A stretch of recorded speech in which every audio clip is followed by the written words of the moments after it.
All right, we are live, Anthony, coming at you from downtown Manhattan and the Courtyard by Marriott downtown. How exciting is that? We're out and about New York City. I thought we were in Nebraska. Let's find out where we are.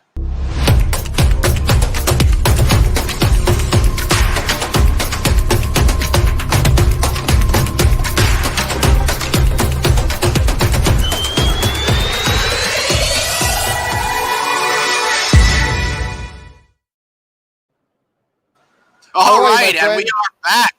Anthony, so great to see you, sir. How are you today? I'm doing good. You got a delay on your side for some reason. So just so everybody know, we are in downtown Manhattan. We're at the Courtyard by Marriott, and we're on a beautiful deck outside the suite. And this is where we're doing our show from today. And we are socially distanced, if anybody's asking. We have our mask, but we are far enough away from each other that we can be socially distanced. Yeah, all right. So let's take a look at where we are, Anthony. Who's our first guest? Oh, the skyline of New York. Our first guest is the skyline of New York. Where is it? Do you guys see that picture? At night. It's the no. There it is.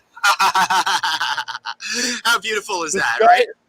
Yeah, that's where we are. We're actually, that camera is situated right behind Glenn's head, so that's kind of what he's seeing, and what I'm seeing is the West Side Highway. It's just a beautiful view and a beautiful hotel. And who's our first guest, Glenn? Our first guest, Mr. Paul Lee, the general manager over here. How are you, sir? Good. How are you? So great to see you. Paul, when I was the general manager at 29 years old, I was the youngest general manager in New York City. How old were you when you became general manager? And don't look at me. Look at the camera. Look at the camera. So when I first became a general manager, I was 30 years old. So that's about 5 years ago now. Yes. So I beat you. How old were you? I was 29. Oh, wow. I should have said 28. Yeah. Exactly. Hey, Paul, thank you so much for setting this up. We're very excited to be here with you today. In a minute, we're going to bring in Kristi White of Knowland. But before we bring her in, Paul, what is your situation like over here? Are you feeling like stuff might be coming back a little bit? Well, first of all, thank you very much to Glenn and Anthony and No Vacancy Podcast over here to be at our hotel. And we're grateful to be the host for the show for today. So, looking at the hotel right now and for New York City market, our hotel has temporarily closed for a couple months, just like any other hotels in New York City. However, it seems like the local guests and the local market are starting to travel a little bit. And our weekends are popping up a little bit, weekdays a little bit down. However, the business seems to be extremely down, as we all know. But it has started to come back a little bit with the local clientele to start off. Right. Yeah, that makes a lot of sense. But I think that there's some hope for the meetings type of business, and that's why we have Kristi White of Knowland with us. Let's bring her in right now. Kristi, you're at a remote location. I wish you were here with us. I do. I would be happy to be anywhere that's not in the greater Arlington, Texas area, because I'm pretty desperate to get on a plane. Yeah. Well, I walked out. First of all, Kristi, good to see you. Oh, how's our sound? Is our sound okay? Yeah, you sound good. Okay. So I came out of my house this morning, all shaved. I put my suit on, and I had my little bag, and the sun was shining, and I felt like music was playing. I was like, aha, I'm back. That's how I felt this morning. Did you do like a little Sound of Music, Maria von Trapp spin around? Because that's what I'm envisioning. Yeah. How'd you know? I'm there with you. Yeah.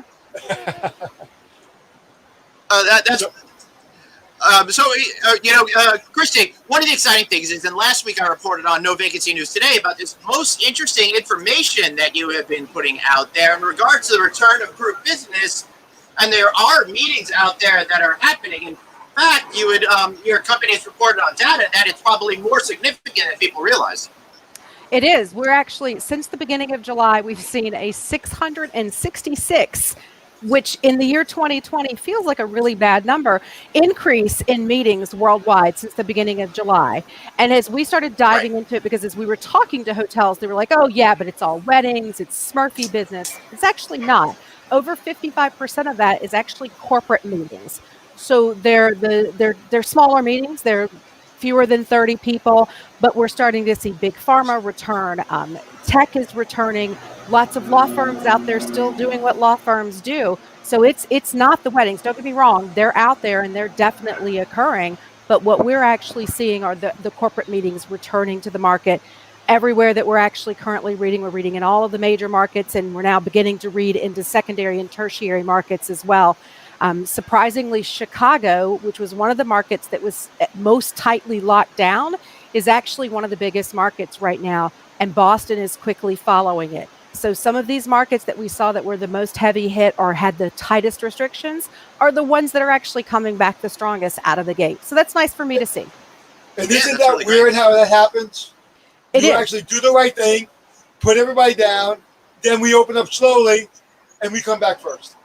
Absolutely. So it's interesting to see. We had Houston up there for a little while, and they're still pretty strong. But like I said, in the last 3 or 4 weeks, Chicago and Boston, even DC, we're starting to see them just coming back, just raring back. And that's just. And how's New York? What do you see in New York? New York, we're seeing some events, but it's a little bit slower down there. But I think that's more just because you've got two things going on. Not everybody's reopened just quite yet, although it's getting there. But you've still got people that are maybe a little bit concerned about coming in and meeting in New York because they got such bad press about everything that was actually happening. You know, they were sort of ground zero, and that was a horrible thing to say this month. But they were sort of that epicenter of what was going on. So I think there's a little bit of fear, but we are seeing meetings, just not at the same level we saw in Boston and Chicago and DC as of yet. Well, I'll tell you, yesterday we were at 0.068%. We had 500 or 600 people that tested positive out of tens of thousands, with 20 million people in New York City, and you have 600 positive. That's one of the best in the country. So as you can see, New York's open for business. Broadway's still closed. Yeah. But people are still doing business. Well, and ironically, so Paul, what's your perspective? Go ahead, Paul.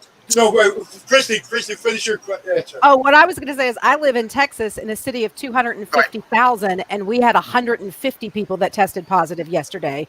So, you know, compare that to New York, and yet we're going about our business like it's no big deal. We all wear masks, but we're going about our business. Yes, and just in case anybody wants to be sure. You feel that? Yeah, we do. So, Paul, how are you seeing things over here? Are you sensing what Kristi is saying? Yeah, I absolutely agree with what Kristi is saying. I mean, we're not seeing a lot of guests come back yet. A lot of international travelers are not back yet. It's mainly due to a lot of different items and tour attractions in New York City that's not open yet. With indoor dining opening up end of this month, and some museums and some top attractions opening back up, we'll probably be seeing something similar to other cities like Chicago and Boston, as Kristi has mentioned. I wonder if they're putting up the Christmas tree this year. Oh, yeah, that's a good question. Well, we're down here at overlooking Ground Zero, and they put up a lot of police blockades so people can't gather. You can still get access to the reflecting pools, which I'm looking at right now, if you go to the museum, but it's not generally open to the public. So, Anthony, I think that goes a long way in saying that there probably won't be a Christmas tree. And if there is, it'll probably be blocked off on either block. Yeah, I love what he's doing. Check that out.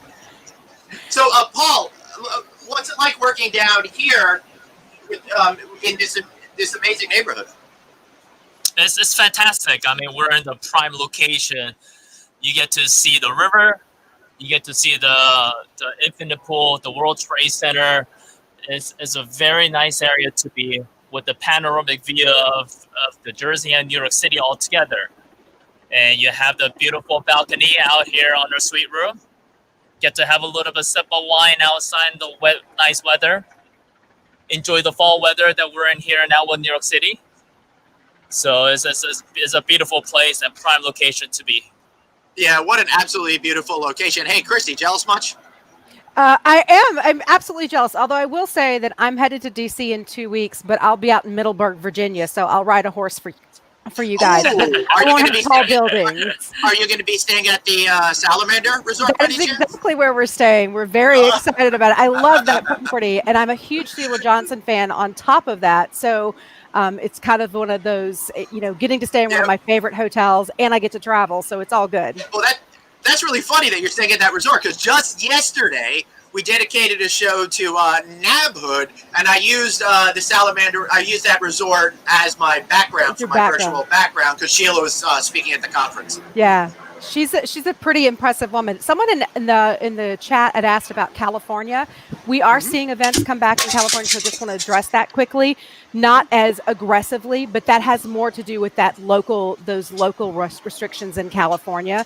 Right. They're still a little bit, but Northern California, ironically, the secondary and tertiary markets in California are recovering faster than the primary markets. What do you think the reasoning is for that? It's some of the smaller markets aren't being as restricted as the larger markets are. So people are just taking that opportunity and driving a little bit further away.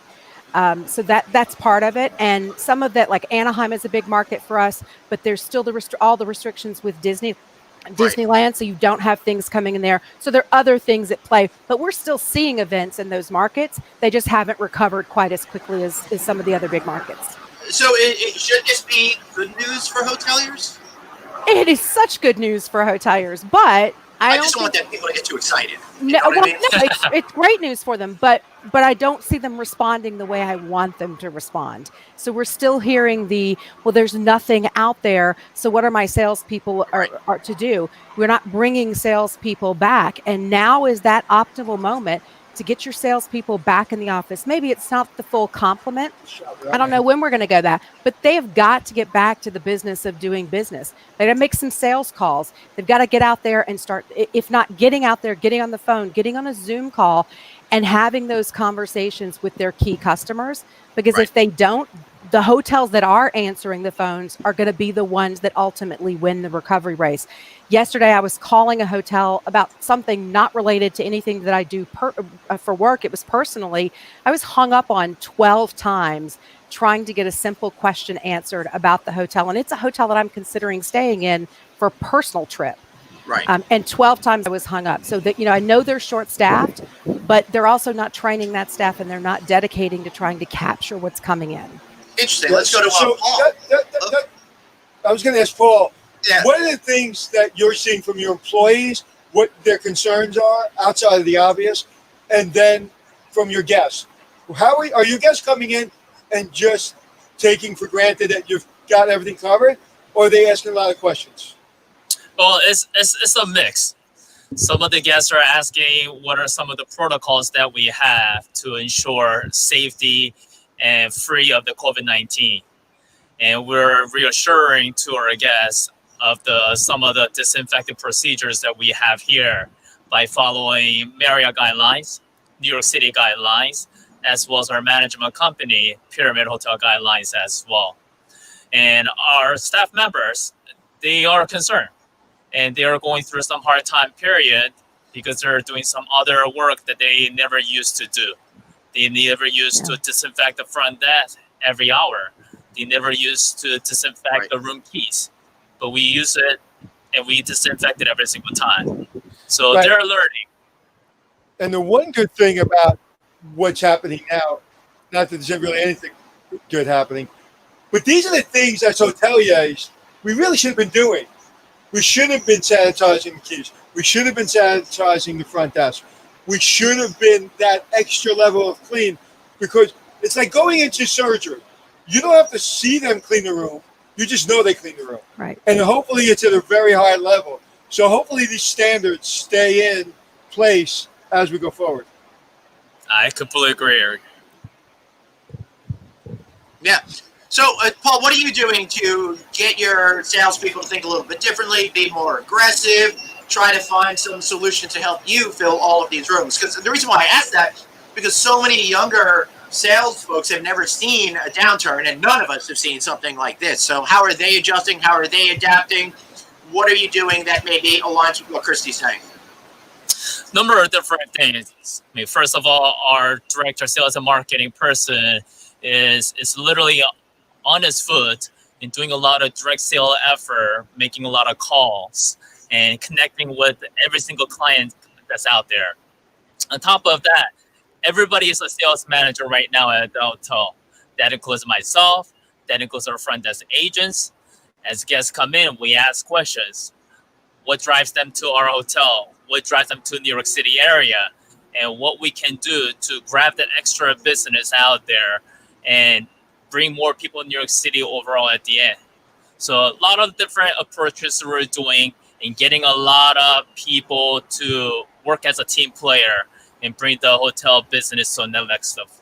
Now you're seeing other hotels around you, and we're surrounded by a bunch of them, and I'll show you those in a second. How is it with the other general managers? Are you guys in it together, or are you really trying to continue to compete with each other? We're all in this together. Right now it's a survival mode. Right. We got to help each other out. So I actually in communication with our hotels right surrounding us. So as Anthony can show right now, there are hotels across the street from us, on the left side, on the right side, behind our hotel, all of it. And we actually talk to the general managers, find out what's going on, what the trend is, how are guests viewing the hotel, and how is the guest viewing overall hotel industry, and see what we can do to bring this neighbor back live. Right. So it sounds to me like you guys are out there doing a lot of prospecting with business. Kristi, you got a new product out there called Prospector. What's that all about? We actually did. We in the middle of a global pandemic, we pivoted a little bit and launched a brand new product. It's actually designed for smaller hotels where they can actually get a 90-day free trial to the platform, so that they can actually go in and look at their competitive set, look at the 10 years of historical data that we have in there to understand what companies come back first. So looking back at H1N1, SARS, even the last global, economic downturn, which companies started meeting first, because those are typically the companies that recover in any kind of environment. They're the ones that get back in the market first. So we've launched that for hotels. That came out, 6 weeks ago. We're in the process of changing some things with the platform, but our goal is to ultimately get hotels back into the prospecting thing, whether that's through product or that's through consulting with our customer service team, so they can help hotels understand how to identify who they need to be prospecting, and even down to how to actually make that prospecting call. Because you said earlier, no one in the business today, except for the three of us, were around the last time there was an economic downturn. Mm-hmm. So how do we recover? How do we go in and have those empathetic calls? And that empathy and leading with that right now is going to be more important than ever. Interesting. Anthony, that's a great point that she makes, that whole notion of empathy. You don't want to do the hard sales approach. It's, I think, more of seeing how people are feeling and trying to understand their emotions. Well, it goes back to what kind of salesperson are you? Are you trying to sell something, or are you trying to give an emotion? Are you trying to make them feel something? If you're trying to sell something, you're not going to sell it. If you're trying to make people feel something and they remember not what you said, but how you made them feel, you're going to sell everything you want to sell. Yeah. And that is really critical, especially during this pandemic and post-pandemic. Again, listen. Don't sell anything, and then you'll sell everything. Yeah. Sorry, Kristi, go. No, what I was going to say is that's important, and those conversations need to be around what Paul was talking about, what you're doing both as a brand, what the city is requiring to keep those guests protected, and how you may be even going one step further so that you're there for their guests when they return to the hotel, because it's about who's going to make their guests feel the most safe. That's right. What's going to make them come back and what's going to keep them back. I don't know if you guys saw yesterday, there was a survey that had been released that had polled people that have traveled over the last 3 months and looking at what their sentiment was regarding travel. And there were some very interesting pieces that were in there talking about, it was about the safety, but for some of them, they didn't really care about that as long as they got to travel.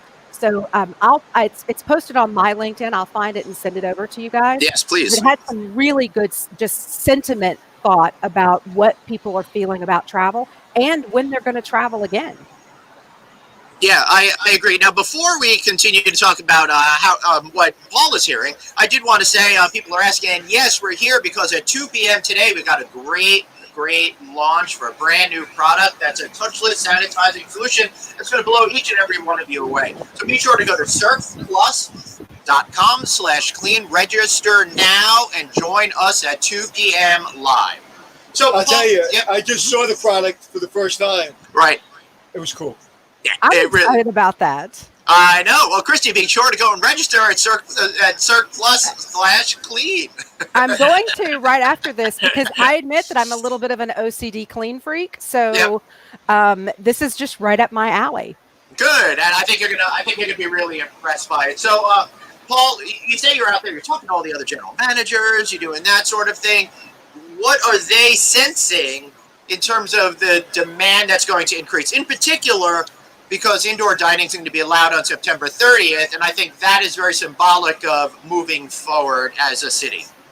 So, I mean, it's building for the future, right? As Kristi has mentioned and Anthony has mentioned, being out there for our clients, being there for our guests, having the empathy, building the relationship, making sure we're ready for the future.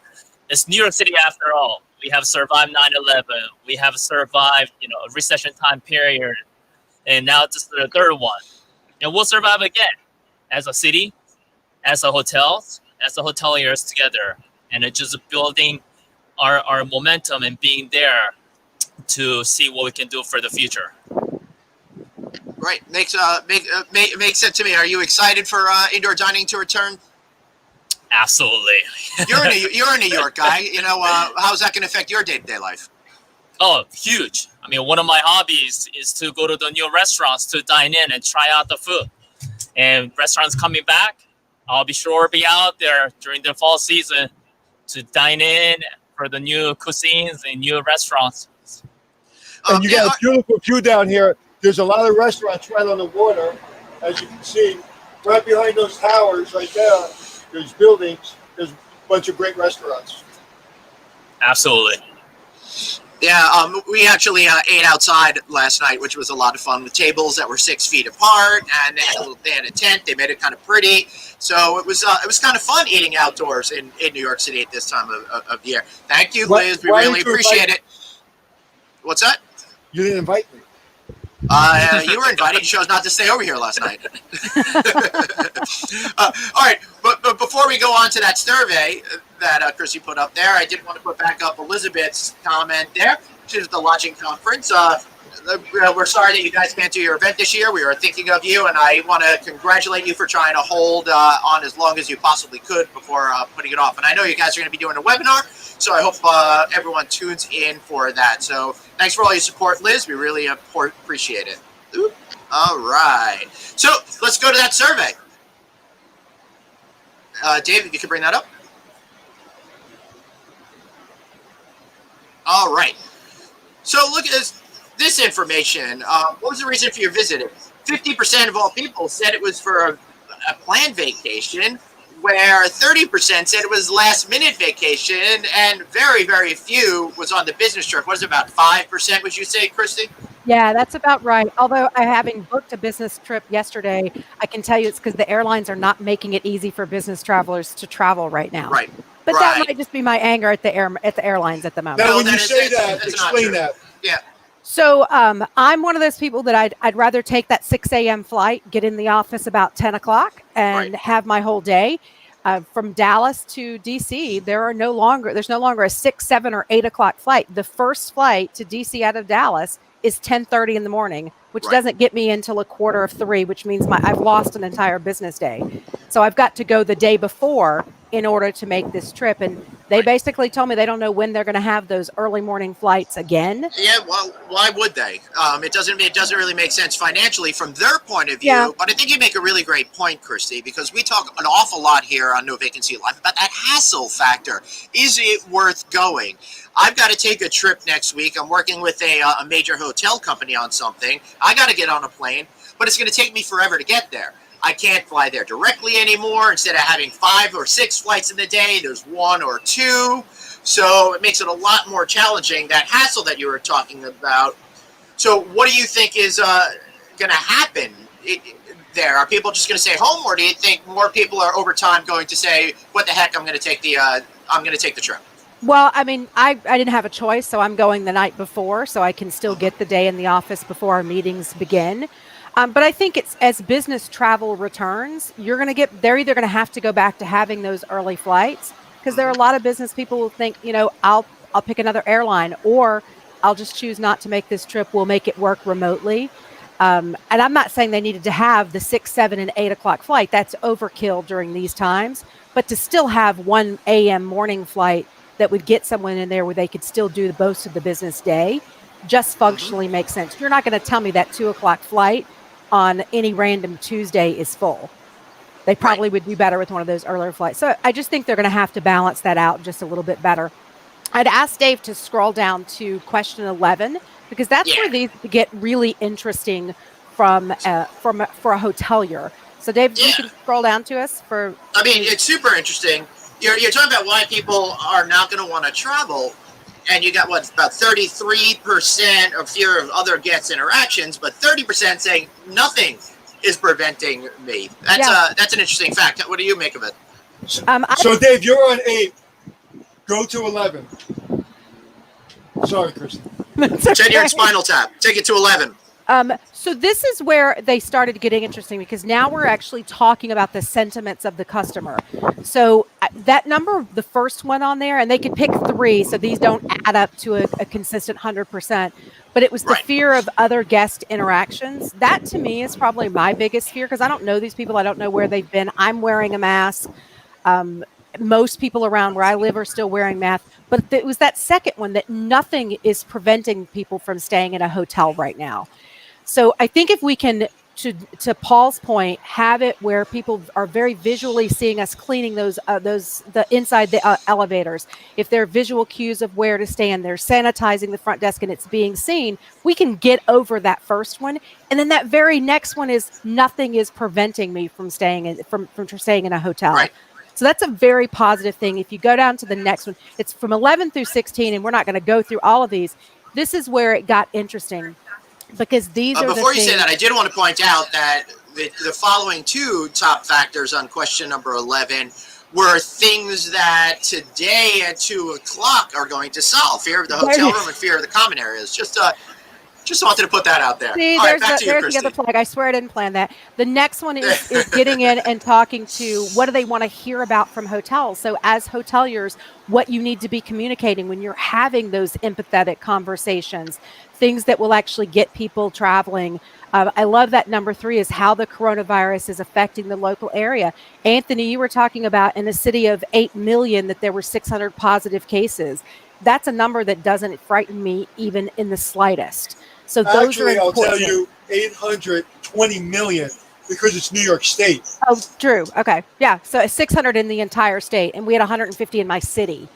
Going down to the next one. So how the following protocols are impacting, and it's actually the next one. Sorry, it's 14 that gets a little bit more fun, because these are actually now breaking them down into how likely they are to book a trip. And it breaks it down into the next 30 years all the way into the next year, and what those percentages. So you're seeing that people are in that very likely category, in the likely category, and those numbers are going to continue to come up. And by the time you get to next year, that fear is mostly gone. And I'd be curious, as those ones that are down in the not likely or unlikely, were they going to book a trip even before this happens? So I think we've put the link in for everyone to get to it. It's a really great thing. And I think these are things that can fuel sales calls that you're having with your customers, taking the insights from this and adding that to your talk track as you're talking to those customers. That's right. The folks over at Few Travel are pretty awesome guys. Make sure you can reach out and say hello to Stuart Butler and tell him we said hello when you are doing that. So, Paul, the information that we were seeing in terms of what people are fearing in terms of traveling, is that what you're sensing from your guests, that maybe they're scared of the other guests in the building and they're a little more concerned about the cleanliness of the facility when it comes to the COVID issue? Yeah, absolutely. I mean, guests are seeing other guests who might not be wearing a mask, or it might look like they're just traveling without a mask every single time. So it is up to the hotel and our staff members to remind our hotel guests that masks are required in all the public area. And it's setting up the reputation, right? I mean, if the guests are seeing us wearing a mask proper way, and sanitizing and disinfecting our lobby area, elevator area. I mean, we have something called nanoseptic self-cleaning button that's actually installed into all of our elevators, That's cool. That's awesome. So How's that work? guests are seeing that, and they're How's loving that work? it. So it's actual small sticker that goes onto elevator buttons. Is utilizing a technology called nanoseptics, and that's actually a little small coating that's on top of the sticker that actually sanitizes itself and disinfects. So seeing all these different things, the guests are having that peace of mind and be able to travel to the hotel space. Yep. Yeah, interesting. So, are people giving you a hard time about masks here, or is it more of they get comfortable and forget? I think it's more so. It was a little bit of tough in the beginning, but now people are getting used to it. So now, because people are getting used to it, they're forgetting that they have to wear it. Yeah, I got to tell you, I don't think I've ever left my car before going into a store without walking 3 feet and going, "Damn!" and having to go back and get the mask. It is like, and I'm conscientious, and I keep forgetting all the time. It's such a big challenge for all of us. And you know what it is because people are coming from other areas that really maybe not wearing masks, and maybe it wasn't a problem like it was in New York. As a New Yorker, for 6 months, we've been scrubbing our groceries and wearing masks. So it comes second nature. When you get somebody maybe from Florida, Arizona, California, that's a little bit more like, it's not that important. I would imagine that's your challenge. And I just have to say, just bless your desk clerks or anyone working in your hotel who has to be that poor soul that approaches someone and reminds them to put on a mask, because I can't possibly fathom a job that's more painful. So, I mean, they all deserve a giant pat on the back and a bottle of wine or whatever to thank them for a fairly thankless job. Right. And Paul, did you ever think that you would have to train the guest that this doesn't work? This is the way you wear a mask? This is the way you wear a mask? Exactly. It's not a chin guard, right? We gotta cover entire face. It's a facial mask. By the way, at the risk of being completely inappropriate, I now understand how birth control fails as frequently as it does by watching people wear masks. I'm just going to have to put that out there for the world to realize. Sometimes you just get so excited you forget to put on a mask. I get it. All right, so Kristi, one of the things that we've been talking about on the show is how companies are restricting travel, and Gretchen Murray brings up this exact point. Many are restricting travel into the first quarter of 2021, and we've heard anecdotally even beyond that. How do you think that is affecting the data? Is that baked into some of the data that you've been seeing, and what are your observations in general on that? Actually, yeah, we are seeing that. So what we're seeing are pockets of drive markets that are performing extremely well. So they're restricting air travel, but they're not necessarily restricting people getting in a car and driving to a destination to get there. So we're seeing a lot more one-day meetings as opposed to multiple meetings, although we did see in Boston a 5-day meeting just last week. Just last week.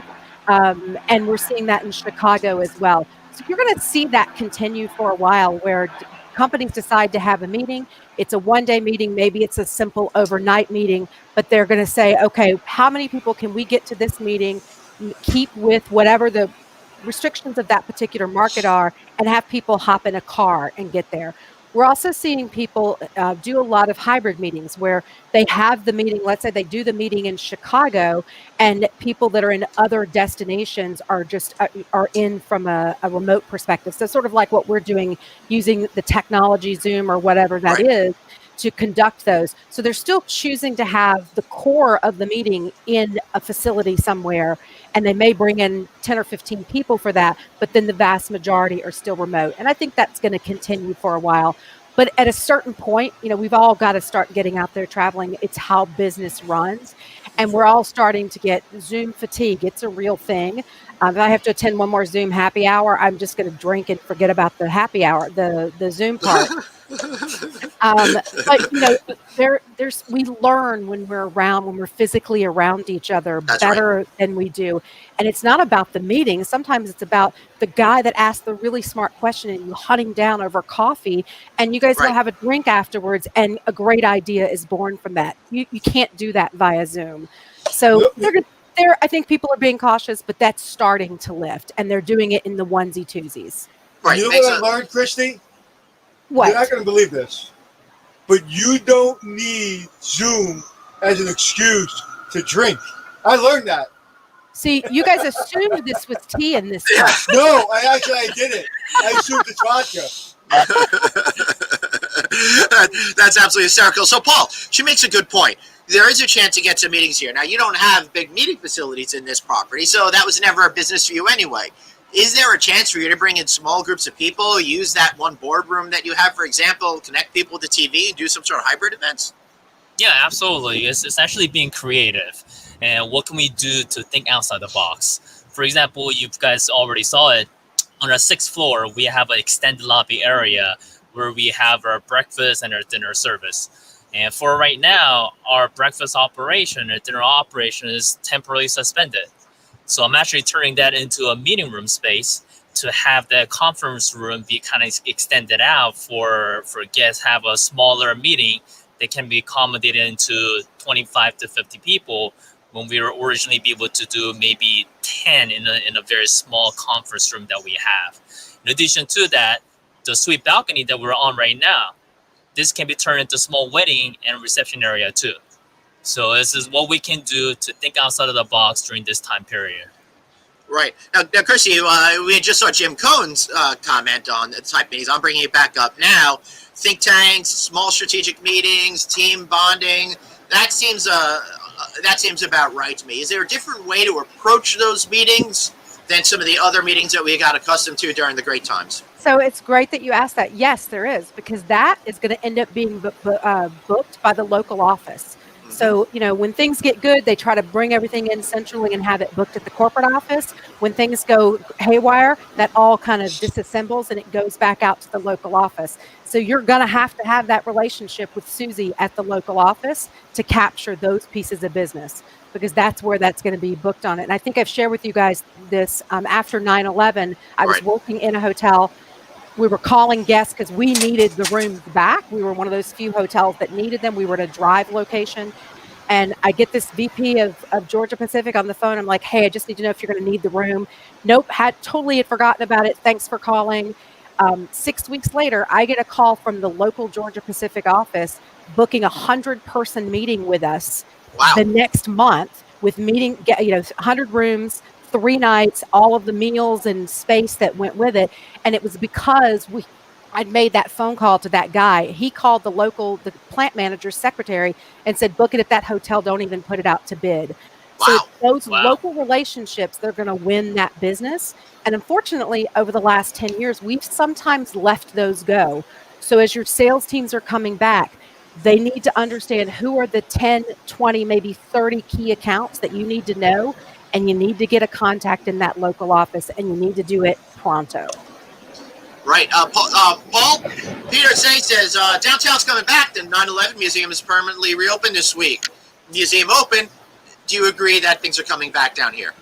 Yeah, slowly but surely, for sure. I mean, during the 9/11 weekend, we saw a lot of visitors coming from out of states as well. Mm-hmm. So there's definitely going to bloom back up, and we're going to be able to see more positive trend.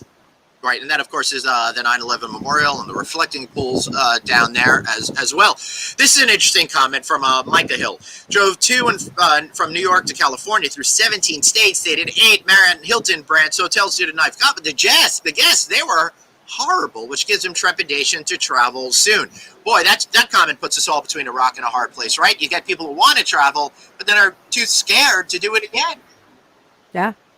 And I think, especially as you get into some of these states that weren't as hard hit, I've got friends who live in Illinois, and their just balking at what Pritzker's doing to, he's suspended all high school sports and all of that. And they just don't understand. And they're just furious about it. And I'm like, I don't understand how you don't understand it. This is about the human element.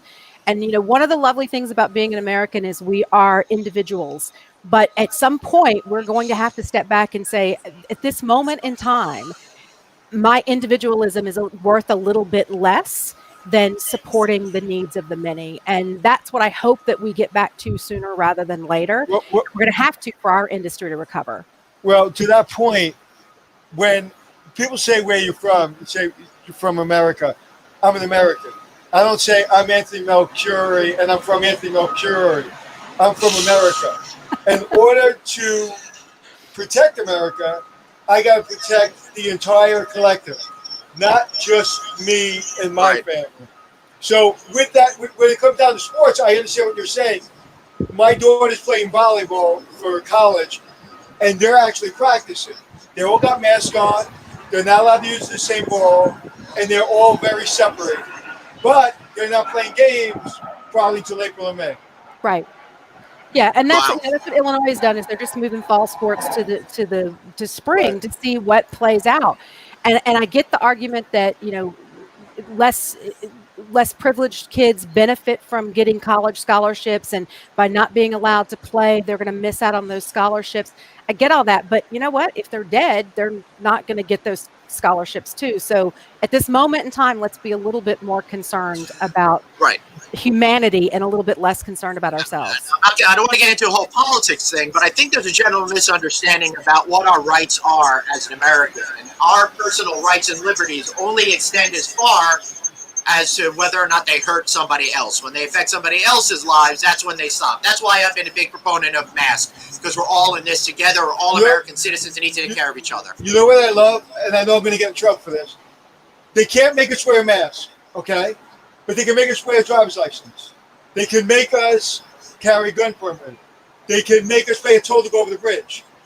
But they can't make us wear a mask. It's ridiculous. They make you wear shoes and shirt, Anthony. But yet you don't want to wear a mask. No. I'm not wearing pants right now. Well, but I wasn't going to mention it, but we noticed it when you were wandering around in the background earlier. Very nice boxer shorts. I was going to say, you have a lot to be proud of, Anthony. To your point, right behind me is where one of the worst days in the history of our country happened. 20 years later, we are back.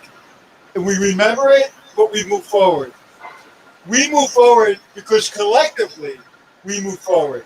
And I remember that feeling of even being in Times Square train station. The doors open maybe 5 days after 9/11. And everyone walked out and everybody walked in. No pushing, no screaming, and everybody respected each other. We're a long way from that. I was delusional, and I thought that would carry over. But that didn't, and we need to come back to that. And again, not for politics, but it's a mess. The only way it comes back is individually doing the right thing. Yeah. I want to kind of add on to that because, New York to me is, it is literally the greatest city in the world. But, New York is always about the recovery. Even when 20 years ago, knocked to its knees, fairly quickly stood back up and said, this is not going to define who and what we are. And I always feel like as an industry, that's our take, after 9/11, which obviously took New York to its knees, but it took the industry to its knees for a little bit as well. We recovered very, very quickly. We had hope that this was going to recover. You saw it after, the 2008 downturn. We knew it was there, but we all just got on with life and knew that things were going to get better if we just kept keeping on, I guess. Yep. But I'm not feeling that with this particular one. There's a lot more fear, and rightfully so, because it's a health issue. But I feel like there are a lot of hoteliers out there who have just thrown up their hands and sort of given up and are waving the white flag. And as someone who has spent the 30 years of her career in the hospitality industry, it's extraordinarily disheartening to not see people out there just keeping on, making the sales calls, doing what they need to do. because people are going to come back, and only if we continue to push forward and, Right. and believe we're going to get better. We're going to recover. The one thing we didn't have that we have now is we didn't have dynamic social media. Are you hearing that sound? Yeah, I don't know where that came from, but let me bring in producer Dave real quick to show he's wearing a mask inside. Hey, Dave, you're wearing a mask. All right, there you go. Dave says he's also wearing basketball shorts. I just needed to add that since he was wearing a blazer. Yeah. So, what's that sound? I have no idea why that's happening. Hey, let me try something. There it went. It's gone. It's gone. Okay. So, what I think is coming back. Maybe it's me. Talk. All right, I'm talking. Social media is a problem because what you look at is what you look at all the time. So the more you look at something that's negative, the more negative content you get. And so I challenge all of us in the hotel business or outside the hotel business, understand that. Start broadening your perspective. Don't just look at content that keeps scrolling through your social media. Again, this isn't, I'm not trying to tell people what to do, but I like poker. I get a lot of poker videos. If you are constantly looking at negative stuff, you're going to be fed negative stuff. And I think that's why this is more problematic than just the epidemic.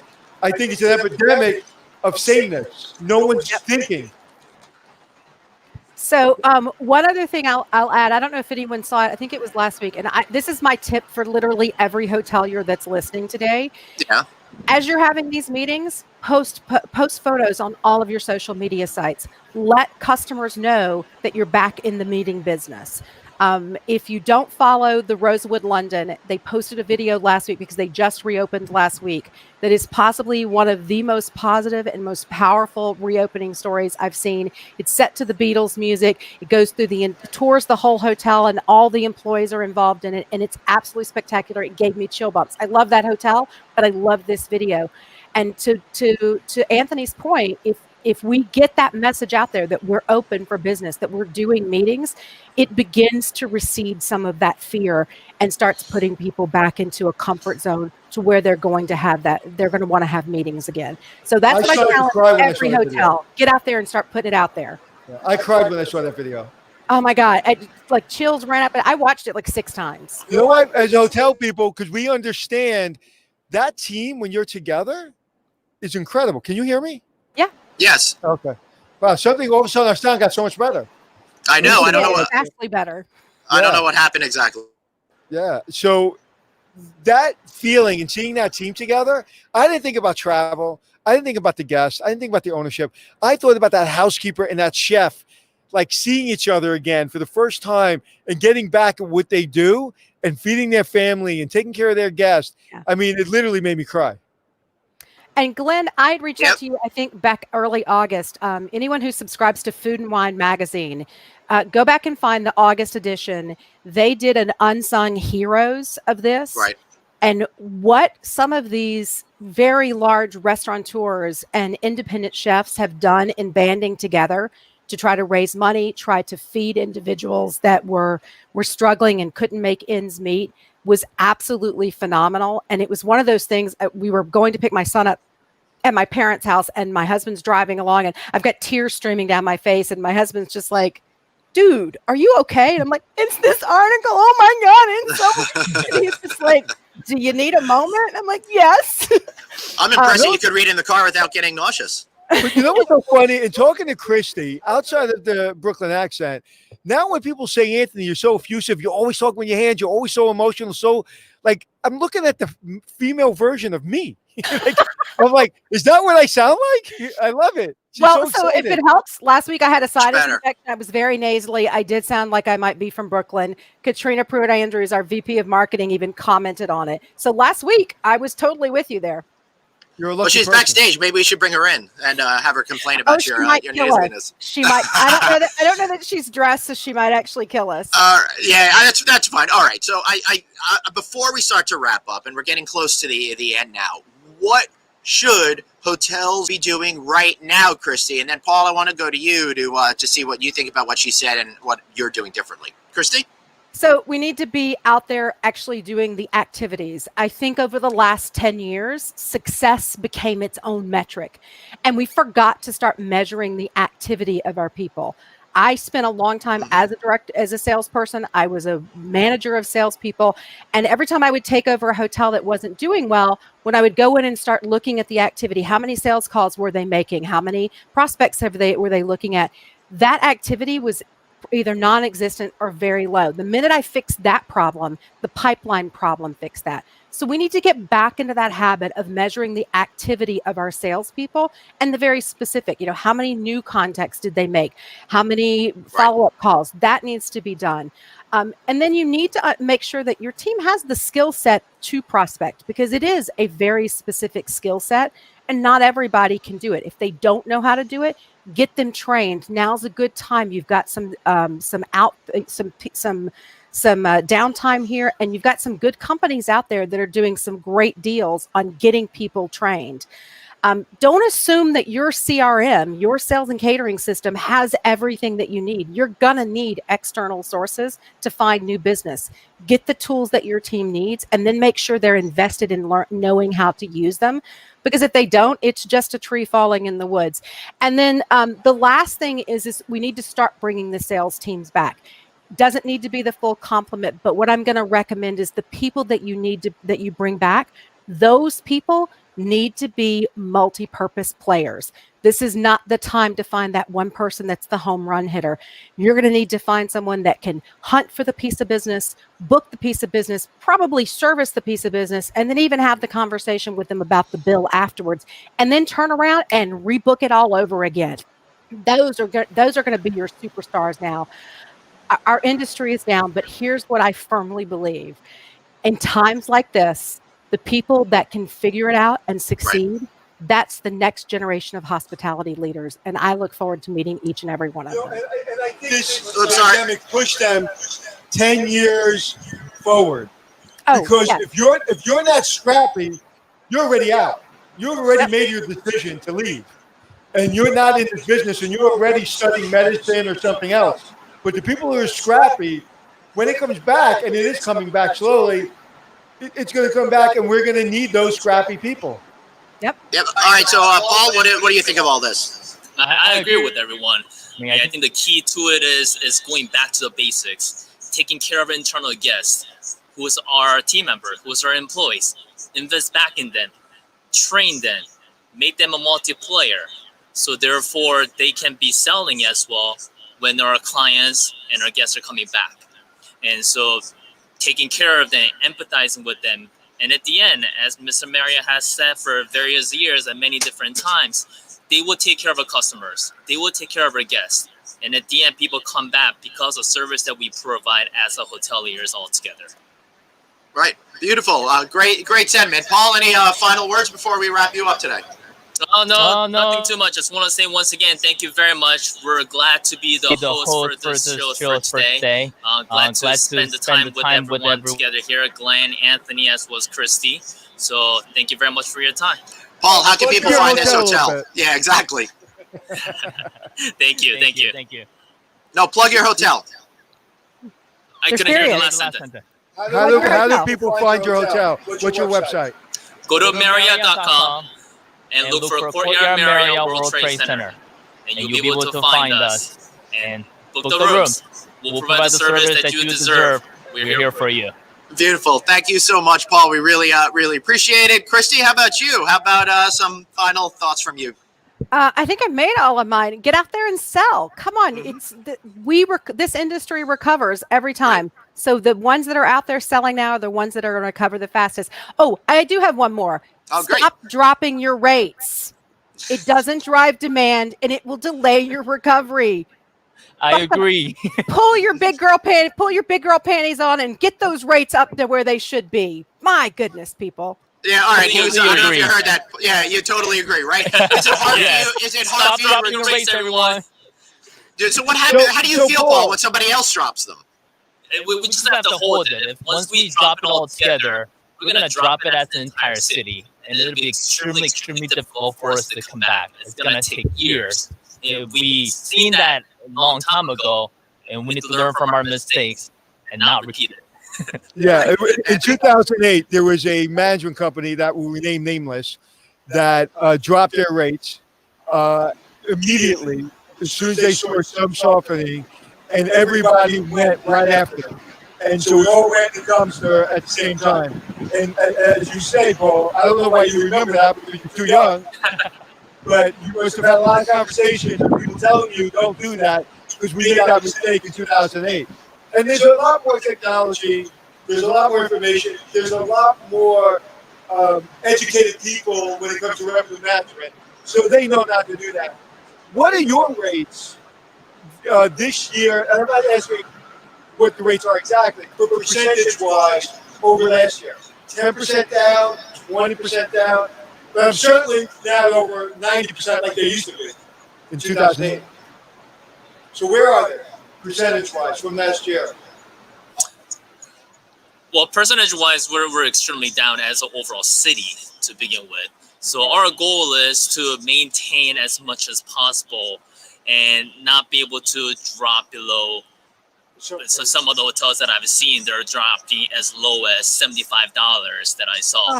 And $75 in financial district of New York City is unheard of. And we can't be going down there and expect same amount of service and be able to have the standards that we need to be delivering even above and beyond at this point. People say, well, I'm charging 75 to keep the lights on. If you're charging 75 in Manhattan, you ain't keeping the lights on too long. You're not keeping the lights on. And by the way, you're not adhering to all of those safety and duty of care protocols that the customer wants to feel safe. So as the customer, think about that for a minute. Kristi, how about some final thoughts from you? Paul hit it on the head there. I stop dropping rates. I watch all of the different chain scales and everything, and I am a little bit in love with the luxury chain scale right now because as badly hit as they are from an occupancy perspective, they're beginning to grow those rates again, and they're getting frighteningly close. They're only 10 points off last year from a rate perspective in the last few weeks. They're going to poise themselves to recovery. Upper upscale, not doing the same. They're still about 25 points off of rate per year over year from the weeks. They're going to have a hard time, and their occupancy is just as down as luxury is. So if luxury can do it, upper upscale can do it, and we've all got to dig into this, or it's going to be 4 or 5 years to recover, not a couple of years. That's really rough. All right, Kristi, how about a good plug before you get going? So go over to Knowland.com, check us out. They have the Prospector free trial in the scroll. It's a great product, and it's one of those outside tools that your teams should be using in order to get back into the game. Excellent. Well, thank you so much for being here, Paul and Kristi. Fun. I know, this has been great. Paul, thank you so much for, again, setting us up here. We will see you folks again really soon. Thank you, Kristi. Wow. Anthony, this was great. Really a show chock full of information. I loved seeing all of the people participating in this. I think it was a really, really valuable show. So thanks to Paul, thanks to Katrina, to Kristi, and all of those. So what's going on at 2 o'clock here, Anthony? So first of all, we should have Kristi on when it's not even about what she does for a living. Just as a person who's been in this industry for so long, just to be like kind of like a Chris Green. I know I've said this before, and that's why she's been back 2 or 3 times. But she really is a dynamic, intelligent, just brilliant person. I really enjoy listening to her. Yeah, I really do. Complete opposite of you. Yeah, I'm here every day. I don't know what that's all about. All right, Anthony. Today at 2 p.m., we are going to be part of something really special, an unveiling about a new product that's going to help with hope and recovery here in our business, isn't it? Aren't we ready? You know what's interesting? All the things that Chris was talking about in that survey, this product is going to solve a lot of those issues.